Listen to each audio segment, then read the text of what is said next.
Dumating din sa wakas! Hello mga katropa! Ayos ba tayo dyan? Eto, ayos lang ako dito sa San Diego.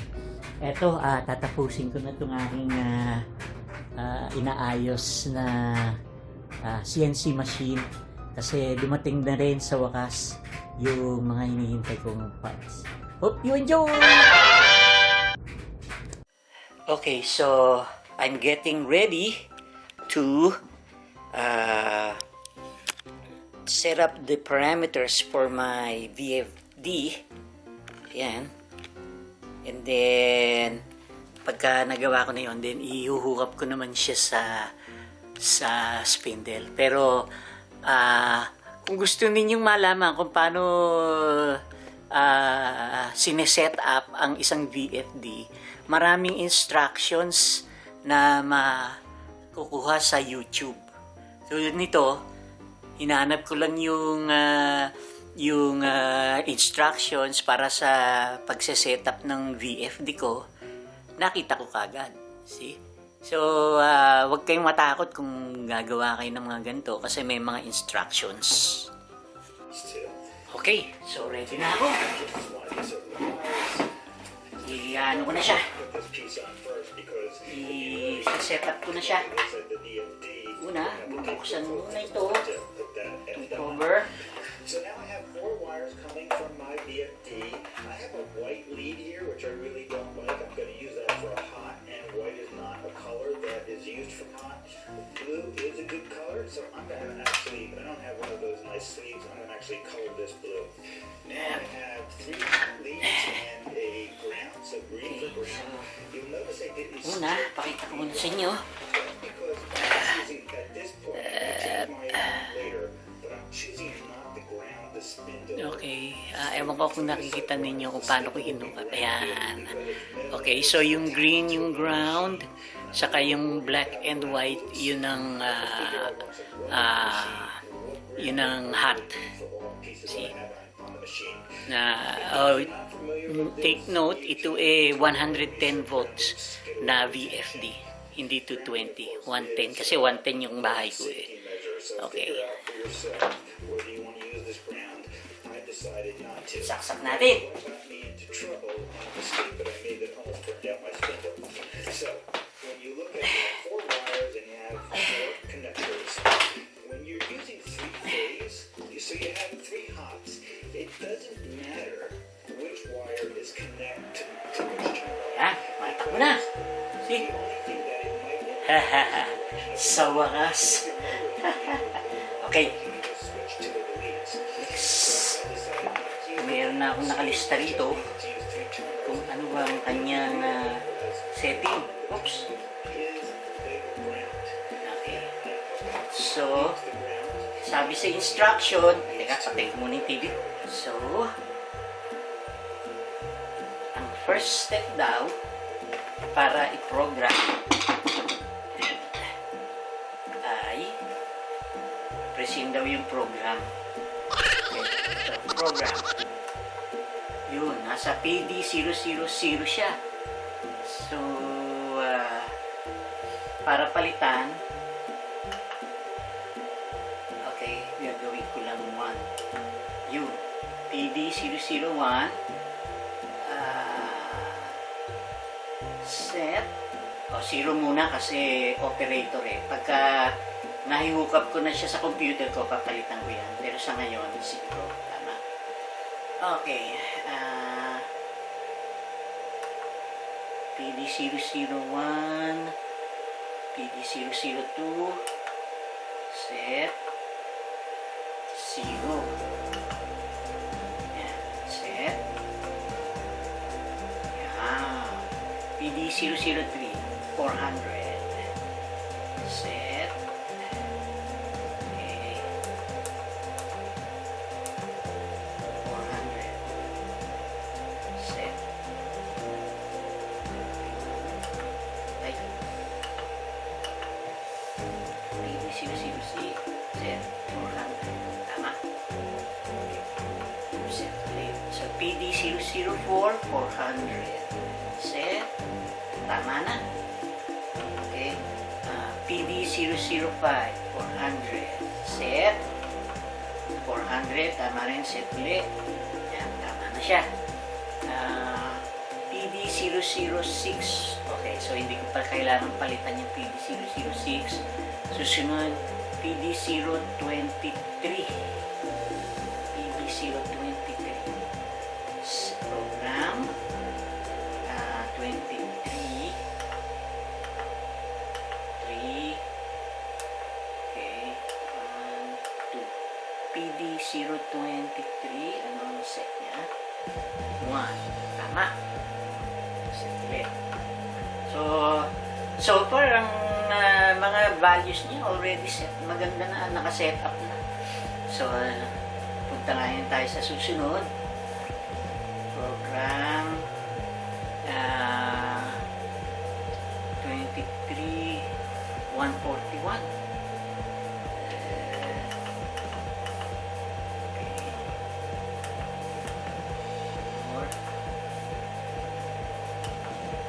141 is 110 volts. Set. Naka 220 siya. Kailangan palitan ko. Kasi 110 to.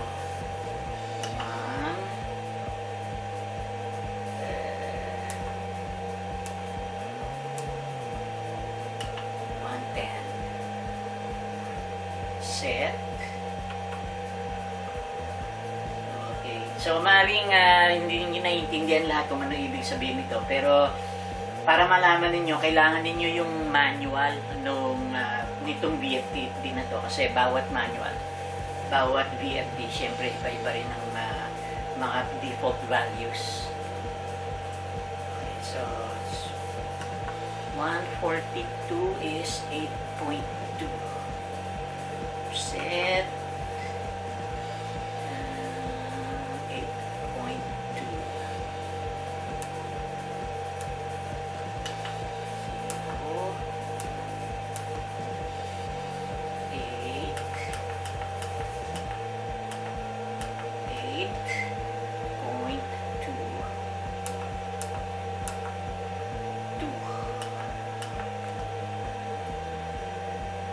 8.2 set. And plus 143. Wala. 144. 144. Okay.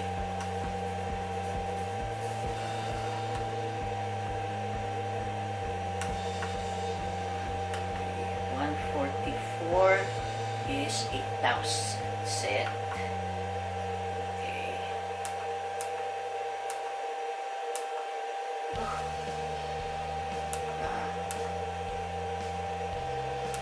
Eight, 4, 5, 6, 7, 8,000.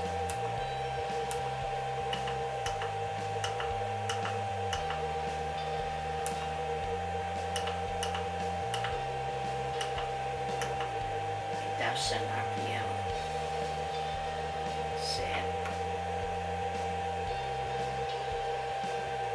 0.2. What's this?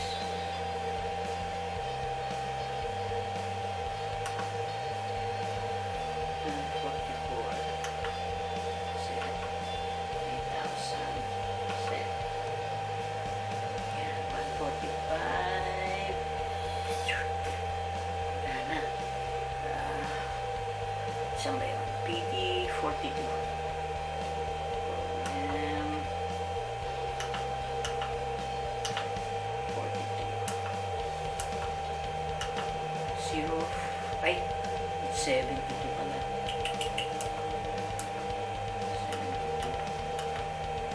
72. PD072 400. Set. 400. Tama. 400. Set.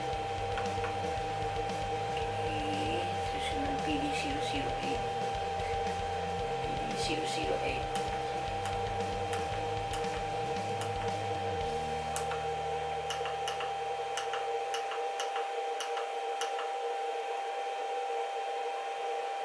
PD008. 110. Ayos. Set. So,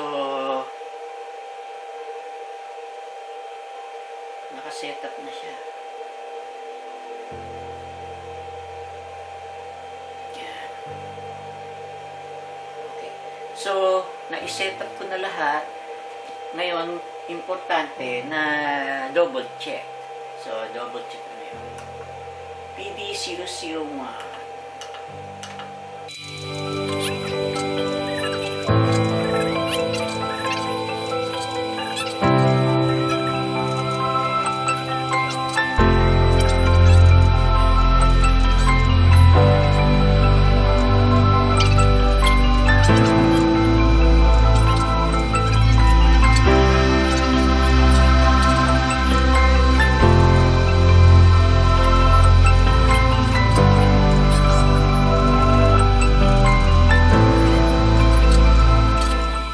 Ready na to. Yee! Okay. Patayin ko na muna siya dahil ang susunod naman i-hook up ko yung iba pang parts. Saka kailangan mag-design ako ng wiring para meron siyang isang control circuit, isang control switch lang. Pag switch mo, nandun na lahat yung mga kailangan mag-switch on. Yung controller, itong VFD, saka yung yung spindle, saka yung water pump. Kailangan mag-turn on siya ng sabay-sabay pagka tinurn ko yung switch. So, okay.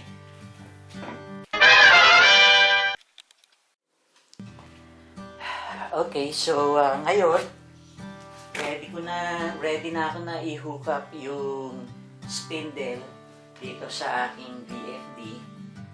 Mahirap pakita kasi hindi kailangan ko talaga yung ibang klaseng stand ng camera para pwede ko ilagay ng taas na ganoon, di ba? So, ang gagawin ko, i-hook up ko muna and then papakita ko na lang sa inyo kung paano ko ginawa, kung ano ang ginawa ko. Please take note, bago ko inumpisahan itong project na to, I did my due diligence. See, pinag-aralan ko na muna lahat kung ano yung bibiling ko, kung ano yung capacity ng aking existing na CNC, and then I made the decision. So, ganun lang po. Okay, so nai-hook up ko na siya. At kita niya yung green, white, red, saka black ay nakakabit na sa motor. Oops. As you can see, there. Okay, so ngayon naman, so nai-hook up ko na itong spindle dito sa VFD. Okay, tapos kailangan ko naman ngayong ikabit itong water pump. Kasi itong water pump, ito ang cooling system ng spindle. Pagka halimbawa, pinatakbo ko siya, tinest ko siya, tapos walang cooling system, baka masunog. Mabilis kasi ang takbo nitong spindle na to, 8,000 RPM ang kinakalculate ko na itatakbo niya. So, ngayon naman, bibili ako ng container para sa water tank, para sa coolant. Okay. This video is taking longer than I thought.